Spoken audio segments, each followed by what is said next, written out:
السلام علیکم۔ روزانہ سبق آموز کہانیاں اور واقعات سننے کے لیے چینل کو سبسکرائب کر لیں۔ پاؤں سے کانٹا نکالتے ہوئے ننھے کریم کی چیخ نکل گئی۔ وہ ایڑی کو دونوں ہتھیلیوں سے دباتے ہوئے پکارا، ہائے اماں! وہ مہوت ساکن بیٹھ گیا اور سامنے ویران کھیتوں پر نگاہیں گاڑ دی۔ یوں معلوم ہوتا تھا جیسے وہ اپنی ماں کی آواز کا منتظر ہوتا ہے۔ میرے انمول لال، میں آئی، میں ابھی کانٹا نکالے دیتی ہوں۔ اس کے سر پر ایک کوا کائیں کائیں کرتا ہوا گزرا اور لڑکھڑاتا ہوا ایک جھاڑی میں جا گرا۔ کریم بھول گیا کہ اس کے پاؤں میں کانٹا ہے۔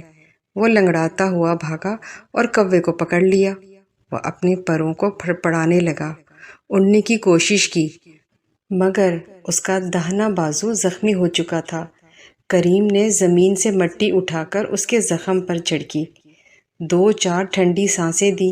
کوے کو آرام پہنچا تو کھلی ہوئی چونچ بند کر لی اور آنکھوں میں وحشت کی بجائے اطمینان جھلکنے لگا۔ کریم نے بہت سے پتے اکٹھے کر کے سب سے بڑے نیم کی سب سے اونچی چوٹی پر جمائے، کوے کو 1-2 بار تھپک کر وہاں بٹھا دیا اور گھر کو لوٹ آیا۔ اس مصروفیت میں اس کے پاؤں کے درد میں نمایاں کمی آ گئی تھی۔ وہ ایک کسان کا اکلوتا بیٹا تھا۔ 1 سال کا ہوا اس کی ماں مر گئی۔ اس کے والد نے پچھلے دنوں ایک شادی کر لی تھی، لیکن اب نئی ماں اس سے عجیب طرح سے پیش آتی تھی۔ وہ برتن اندر کیوں نہیں رکھا؟ وہ پکار اٹھتا، اندر ہی تو پڑا ہے۔ وہ اس کے جبڑوں میں گھونسا جماتے ہوئے کہتی، تو مجھے بتایا کیوں نہیں؟ وہ چیخ کر کہتا، بتایا تو تھا میں نے۔ کریم نے کئی بار محسوس کیا کہ گھونسے کے زور سے اس کا دل رک گیا ہے، لیکن وہ کمبخت اچانک پھر دھڑک اٹھتا اور وہ سہمی ہوئی نظروں سے ایک اور گھونسا سر پر منڈلاتے ہوئے دیکھتا۔ اول تو اس نے ستیلی ماں کے خلاف صدائے احتجاج بھی بلند کی، چھوڑ دے مجھے، ورنہ میری امی تیری بوٹیاں نوچ لے گی۔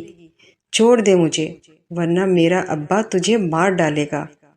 لیکن ایک دن جب اس کی ستیلی ماں نے یہ کہا کہ تیری ماں کو تو قبر کے سانپ اور بچھو چمٹے پڑے ہوں گے، وہ تیرے باپ کا گھر تباہ کر کے اگلے جہاں میں آرام سے تھوڑا رہے گی، تو ننھا کریم غصے سے بے بس ہو کر اس پر جھپٹا، مگر دھکا کھا کر اوندھے منہ جا گرا۔ دوڑا باپ کے پاس گیا اور چیخنے لگا، ابا، خالہ نے میرے دانت توڑ دیے، یہ دیکھو تو مسوڑوں سے خون بہہ رہا ہے، یہ دیکھو نہ میری کونیاں چھل گئیں۔ وہ کہتی ہیں تیری ماں کو سانپ بچھو کھا رہے ہیں۔ وہ جھوٹ بکتی ہے ابا، میری ماں ہر رات آ کر میرا ماتھا چومتی ہے۔ تڑاخ کی آواز، اور پھر کریم کا کان اس کے باپ کی انگلیوں میں تھا۔ کان کو ایڑھتے ہوئے بولا، خالہ کے خلاف پکرا ہے؟ اب تیری ماں کا راج نہیں رہا کہ گھر کا غلہ نکال کر دکانداروں کے آگے جا ڈالے اور گلچھڑے اڑائے۔ اب انسانوں کی طرح رہنا پڑے گا یہاں۔ اس دن کے بعد اس نے باپ کے آگے کوئی شکایت نہ کی، نہ اپنی خالہ کے گھونسوں کا جواب کسی دھمکی سے دیا، بس چپ چاپ گھونسے سہتا اور اپنی ٹوٹی پھوٹی کھاٹ پر بازو کا تکیہ بنا کر سو جاتا۔ صبح گھونسے سہ کر باہر جاتا، مویشی چرا کر لاتا اور گھونسے سہ کر سو جاتا۔ اس دن وہ ایک بیل کے پیچھے بھاگا تو اس کی ایڑی میں کوئی بہت لمبا کانٹا چبھ گیا۔ زخمی کوے کو گھونسلے میں بٹھا کر گھر آیا اور اپنی ٹوٹی پھوٹی کاٹ پر لیٹ گیا، جو صحن کے پرلے سرے پر بیلوں کے تھانوں کے پاس دن رات پڑی رہتی تھی۔ کھاٹ کیا تھی؟ ایک جھولا تھا جس میں ننھا کریم گھنٹے سینے سے لگائے، بازو جسم سے چمٹائے پڑا رہتا تھا۔ اس کی خالہ چولہے کے سامنے بیٹھی تھی اور اس کا باپ پاس ہی ایک پلنگ پر لیٹا حقہ پی رہا تھا۔ اس کی خالہ کہنے لگی، ابھی تک کریم نہیں آیا، جانے گاؤں میں کیا کرتا رہتا ہے۔ پرسوں کی بات ہے، ہمسائے کے ہاں گیا اور کہنے لگا، مجھے میری نئی ماں مارتی ہے، روٹی نہیں دیتی، میں بھوکا ہوں، ننگا ہوں۔ اب اس سے پوچھو میں نے اسے کب مارا، میں نے اسے کب کھانا نہیں دیا، کب کپڑے نہیں پہنائے۔ اس بچے کو سمجھاؤ ورنہ یہ گھر گھر کھانے کو مانگتا پھرے گا اور تم شریفوں کے سامنے سر نہ اٹھا سکو گے۔ اس تقریر کے دوران میں کریم نے 1-2 بار آواز دی، میں آ گیا ہوں ابا، میں آ گیا ہوں، لیکن نہ اس کے باپ نے کچھ سنا نہ اس کی خالہ نے۔ جب وہ سانس لینے کے لیے رکی تو کریم اس کے قریب آیا اور بولا، میں تو کب کا بیٹھا ہوں خالہ۔ اس کا باپ حقہ ایک طرف کر کے اس کی طرف بڑھا، کیوں رے، تیری ماں کیا مری کہ تو ہر بندھن سے آزاد ہو گیا؟ گھر گھر میرے گلے ہو رہے۔ ایک تھپڑ کریم کے منہ پر پڑا۔ اس کے جی میں آئی کہ باپ کے اس ظلم کے خلاف احتجاج کرے، مگر زبان بے حس ہو کر رہ گئی۔ وہ چپ چاپ اٹھا اور اپنی کاٹ کا رخ کیا۔ آج لنگڑا کیوں رہا ہے؟ اس کے باپ نے پوچھا۔ کانٹا چبھ گیا تھا جی، کریم نے دردناک لہجے میں جواب دیا۔ آخری الفاظ کہتے ہوئے اس کی آواز کانپ گئی۔ اس کا باپ گرجنے لگا، کانٹا چبھ گیا؟ امیر زادے کے آفت آ گئی اور لنگڑا یوں رہا ہے جیسے کسی نے پاؤں ہی اڑا دیا۔ ادھر آ، سوئی لے کر دیے کے پاس بیٹھ جا اور نکال اسے۔ کریم اندر جا کر سوئی لے آیا، دیے کے پاس بیٹھ کر ایڑی اٹھائی اور سوئی سے کانٹے کے ارد گرد کا گوشت کریدنے لگا۔ رہ رہ کر اسے اپنی ماں یاد آ رہی تھی، جو اسے ہاتھوں پر اٹھائے رکھتی تھی، جو اس کے لیے قسم قسم کی چیزیں خرید لاتی تھی، کھانے کی چیزیں، پہننے کی چیزیں، جس نے اپنی پڑوسن کو ایک دن کریم کے پاؤں سے کانٹا نکال رہی تھی کہا تھا، اری ذرا دھیرے دھیرے سوئی پھیر، بس یہ سمجھ تو میرے کلیجے پر سوئی پھیر رہی ہے۔ کریم کو یہ بات یاد آئی تو اس کی چیخ نکل گئی۔ اس کا باپ صحن کے پرلے سرے پر بیلوں کے آگے گھاس ڈال رہا تھا۔ اس کی خالہ اٹھی اور اس کے پاس آ کر کہنے لگی، رو کیوں رہا تھا؟ سانپ نے ڈس لیا ہے کیا؟ اس نے حسرت بھری نگاہیں اٹھائیں اور خالہ کی گھورتی ہوئی آنکھوں میں گاڑ دی۔ اس کی خالہ نے اس کی گردن پر غصے سے الٹا ہاتھ مارا۔ کریم دیے پہ جا گرا۔ دیا لڑک کر اس کی گود میں آ رہا۔ اس کے کپڑوں کو آگ لگ گئی۔ لہراتے ہوئے شعلوں سے چیخوں کا ایک طوفان بلند ہوا، ابا دوڑیو، میرے ابا، میں جل مرا ہوں، ابا۔ اس کا باپ ہوا کی طرح اس کے پاس پہنچا، گھڑے پہ گھڑا انڈیلنا شروع کر دیا۔ آگ بجھ گئی اور اب زمین پر کیچڑ میں لت پت بے ہوش کریم آہستہ آہستہ سانس لے رہا تھا۔ سارا محلہ اکٹھا ہو گیا۔ لالٹین جلائی گئی۔ کریم کا داہنا بازو، دہنی ران اور دہنی پسلیاں بری طرح جل چکی تھی، کھال اڑ چکی تھی اور نیچے سفید چربی چمک رہی تھی۔ اسے چرپائی پر لٹا دیا گیا۔ حکیم جی نے زخموں پر مکھن ملنے کو کہا اور اب لوگ چلے گئے۔ اب اس کے باپ کا دل پسیجا۔ اسے اپنی بیوی کی معفوم روح سامنے منڈیر پر اپنا چہرہ ہتھیلیوں میں سنبھالے بیٹھی آنسو گراتی نظر آئی۔ اس کی نگاہیں اپنے جلے ہوئے بے ہوش بچے پر گڑی ہوئی تھیں۔ پھر اس نے تاروں کی طرف اٹھتے وقت ایک سمت اشارہ کیا۔ کریم کا باپ سب کچھ سمجھ گیا۔ اسے وہ دن یاد آ گیا جب شہر کے باہر بوڑھے نیم کی ٹیڑھی شاخوں کے گھنے سائے میں ان دونوں نے اپنے والدین کی باہمی دشمنی سے بے پرواہ ہو کر ہمیشہ کے لیے ایک ہونے کا عہد کیا تھا۔ اس کی روئیں روئیں سے پسینہ پھوٹ نکلا۔ اس کا سارا جسم سو گیا۔ وہ غیر ارادی طور پر اپنے بچے کی طرف بڑھا، جس نے اب آنکھیں کھول دی تھی اور جس کی ستیلی ماں روٹی پر گھی ڈال کر کھا رہی تھی۔ وہ کریم کے قریب گیا، ماتھے پر ہاتھ پھیر کر پوچھا، میرے کریم، کہاں درد ہے تمہارے؟ تمہارے کہاں درد ہے؟ بتاؤ نا، مجھے بتاؤ کہ وہاں میں اپنے کلیجے کا خون نچوڑ دوں۔ تم مجھے گھور کیوں رہے ہو؟ میرے بچے، تم مجھے اس طرح نہ دیکھو۔ میرے ننھے، اس طرح تمہارے کمینے باپ کی روح میں نشتر گڑ جاتے ہیں۔ کہاں کہاں درد ہے تمہارے؟ بتاؤ نا۔ ایڑی پر ابا، ایک نحیف آواز آئی۔ وہاں کانٹا چبھ گیا تھا۔ کریم کا باپ کلیجہ پکڑ کر رہ گیا۔ ابھی تک کریم کو اپنے جلنے کی خبر نہیں تھی۔ وہ بولے جا رہا تھا، ابا یہاں ایڑی میں اتنا لمبا کانٹا چبھ گیا، خالہ ذرا سوئی دینا، میں کانٹا نکال لوں۔ کریم کا باپ شدت درد سے بلبلا اٹھا، ہائے میرے بچے، میرے کریم، تم جل گئے ہو، تمہیں معلوم نہیں کیا؟ اللہ تمہیں اچھا کر دے، بہت جلد اچھا کر دے۔ میں اپنے کریم کے لیے اتنی چیزیں لاؤں گا کہ میرا کریم انہیں اٹھا تک نہ سکے گا۔ کریم کو اب آہستہ آہستہ اپنے جلنے کا احساس ہو رہا تھا۔ اس کا باپ اس کی رنگت کی تبدیلی دیکھ کر ہراساں ہو گیا۔ ارے ذرا کھانا لانا، کریم کے منہ میں ڈالوں، یہ تو پیلا پڑ رہا ہے۔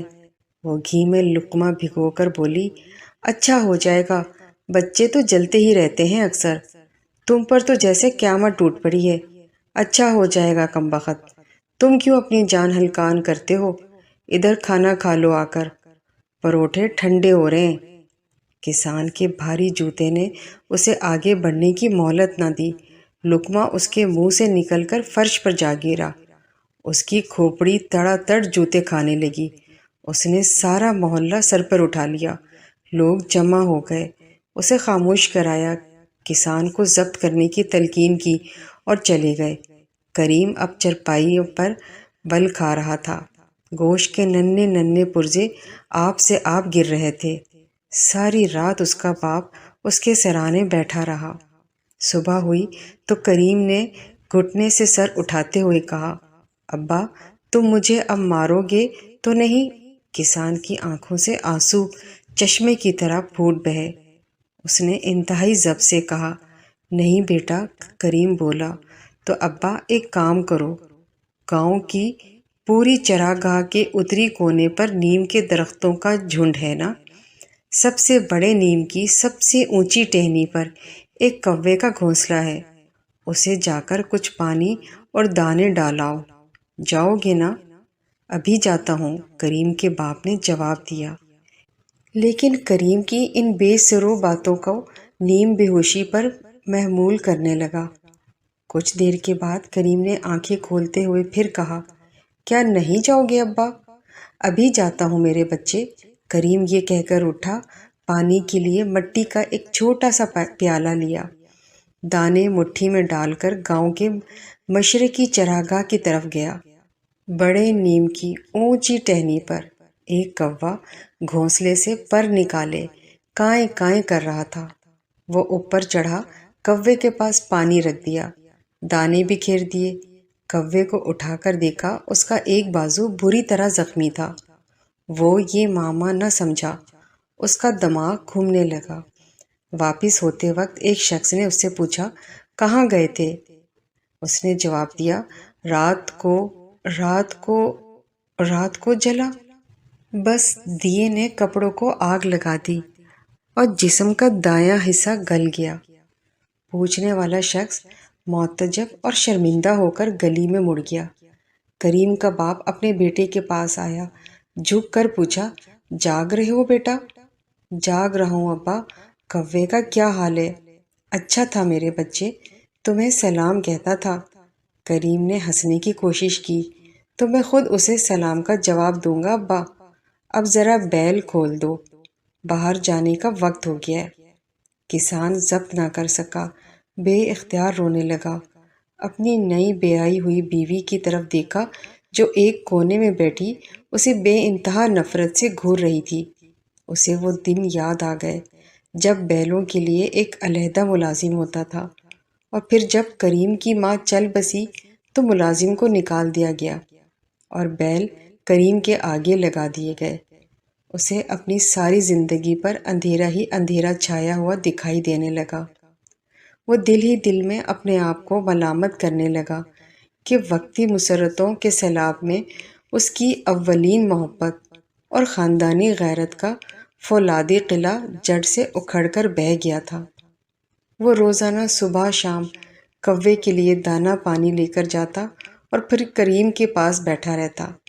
کوئی تیماردار آتا، اسے کہتا، بلا ناغہ صبح حکیم جی آتے ہیں، دوا لگا جاتے ہیں، لیکن کریم کی حالت گرتی جاتی ہے۔ حکیم جی کہتے ہیں کہ روزانہ کوئی اس کے زخموں کو چھیڑ دیتا ہے۔ تیماردار کہتا ہے کروٹ بدلنے سے کچھ زخم چھل جاتے ہوں گے، مگر اس کی تسلی نہ ہوتی۔ کریم کی حالت روز بروز ابتر ہوتی گئی، اور آخر ایک دن ایسا آیا، کریم صبح کو بے ہوش ہوا تو دوپہر تک اس کی آنکھیں نہ کھلیں۔ اس کا باپ دیوانوں کی طرح ایک جگہ سے دوسری جگہ بیٹھتا، بے مطلب، بغیر کسی کام کے۔ اس نے سر کو زانوں پر رکھا، پیچھے دیوار سے سہارا لے کر بیٹھنا چاہا، پاؤں پسار دیے، گھٹنے سکیڑ لیے، لیکن اس کے اندر کا غم، اندھوں اور پیشمانیوں کا دوزخ دہک رہا تھا۔ اسے ایک لمحہ بھی سکون میسر نہ آ سکا، اور اس کی بیوی مکان کے ایک کونے میں بیٹھ کر انگریزی صابن سے ہاتھ، منہ اور پاؤں دھوتی رہی۔ دوپہر کو کریم نے آنکھیں کھولی۔ حکیم جی پاس بیٹھے تھے۔ انہوں نے پکار کر کہا، ملک جی، بچہ ہوش میں آ گیا۔ کریم کا باپ دوڑا آیا۔ کریم کی پیشانی کو اس نے اتنی محبت سے چوما کہ آس پاس کھڑی عورتوں کی آنکھوں میں آنسوؤں کی جھڑی لگ گئی۔ اس نے پوچھا، کریم بیٹا، کیا حال ہے اب؟ طبیعت کیسی ہے؟ درد کہاں ہے؟ جواب ملا، ایڑی میں ابا۔ ایڑی میں درد ہے؟ ایک لمبا سا کانٹا چبھ گیا وہاں۔ آئینہ دیکھتی ہوئی ستیلی ماں کانپ اٹھی۔ کریم کا باپ بولا، بیٹا، کل تمہارا کوا پر تول رہا تھا، مجھے ڈر ہے وہ اڑ نہ جائے۔ کریم بولا، تو ابا آج آخری بار اسے دانہ ضرور ڈالاؤ۔ حکیم جی نے کہا، اب بچے کی حالت اچھی ہے۔ سب لوگ اپنے اپنے گھروں کو چلے گئے۔ کریم کے باپ نے اپنی بیوی کو کریم کی دیکھ بھال کی تاکید کی، اور مٹھی میں دانے دبائے کوے کے گھونسلے کی طرف بھاگا۔ وہ گلیوں میں بگولے کی طرح اڑا جا رہا تھا۔ چراگاہ میں اس کے پاؤں ہوا میں تھرکتے ہوئے معلوم ہوتے تھے۔ سورج آسمانوں کے سینے میں دہک رہا تھا۔ ڈھیروں پر بھیڑیں، بکریاں اور بیل گردنیں جھکائے چر رہے تھے۔ ساری کائنات اونگ رہی تھی۔ کریم کا باپ تیزی سے بڑے نیم پر چڑھا۔ گھونسلے کے پاس پہنچا ہی تھا کہ کوا پھر درد کی آواز پیدا کرتا گھونسلے سے باہر نکلا، اور چراگاہ پر اڑتا، کھیتوں پر سے تیرتا، ڈھیروں پر سے لپکتا ہوا لرزتے ہوئے افق میں غائب ہو گیا۔ اس کے حواس معطل سے ہو گئے۔ وہ ٹہنیوں سے لٹک کر نیچے آ رہا، پوری قوت سے گھر کی طرف بھاگا، اور دروازے میں داخل ہوتے ہوئے بولا، بیٹا کریم، کوا تو اڑ گیا۔ کریم کے لبوں پر ہنسی کھیل رہی تھی، جیسے وہ اپنے باپ کے جنون کا مذاق اڑا رہا ہے۔ حکیم جی آئے۔ انہوں نے کریم کی نبض ٹٹول کر کہا، آج اس کے زخموں کو کسی نے بہت سختی سے جھیلا ہے، اسی لیے جاں بھر نہ ہو سکا۔ آپ کے گھر میں کون تھا ملک جی؟ نئی بیوی کے ہاتھ سے لقمہ گر کر پانی کے برتن میں جا گرا۔ کریم کا باپ کپڑے پھاڑتا ہوا باہر نکل گیا۔ لوگو، میرے بچے کی ایڑی میں کانٹا چبھ گیا ہے، اسے نکالو۔ نیم کے درخت میں ایک کوا رہتا تھا، وہ آج پربت سے پرے اڑ گیا ہے، اس کو پکڑ لاؤ۔ میری بیوی نے میرے بچے کے زخم جھیل دیے ہیں، ان پر پاہا رکھو۔ لوگو، تم میرا منہ کیا تک رہے ہو؟